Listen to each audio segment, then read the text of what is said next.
தி துறையூர் மலையப்பன் சாலையில் குடியிருப்பு பகுதிக்கு அருகே செயல்பட்டு வரும் பழைய இரும்பு கடையால் சுமார் 1 கிலோமீட்டர் தொலைவிற்கு இரும்பு கழிவுகள், பயன்படுத்தப்பட்ட பொருட்கள் மற்றும் குப்பைகள் சாலையோரம் குவிக்கப்பட்டுள்ளன. இதனால் அப்பகுதி பொதுமக்கள் கடும் சிரமத்திற்கு உள்ளாகி வருகின்றனர். சாலையோரம் சிதறி கிடக்கும் பழைய இரும்பு பொருட்கள் மற்றும் கழிவுகள் காரணமாக விபத்துகள் ஏற்படும் அபாயம் அதிகரித்துள்ளதாக பொதுமக்கள் குற்றச்சாட்டு தெரிவிக்கின்றனர்.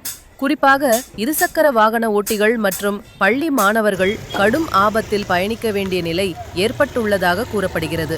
மேலும் இவ்வாறு குவிக்கப்பட்டுள்ள கழிவுகளால் துர்நாற்றம் வீசுவதுடன் கொசு மற்றும் ஈக்கள் பெருகி தொற்று நோய்கள் பரவும் அபாயமும் உருவாகியுள்ளது.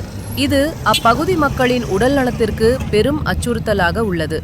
சாலையை ஆக்கிரமிக்கும் வகையில் பழைய இரும்பு பொருட்கள் குவிக்கப்பட்டுள்ளதால் போக்குவரத்துக்கு இடையூறு ஏற்பட்டு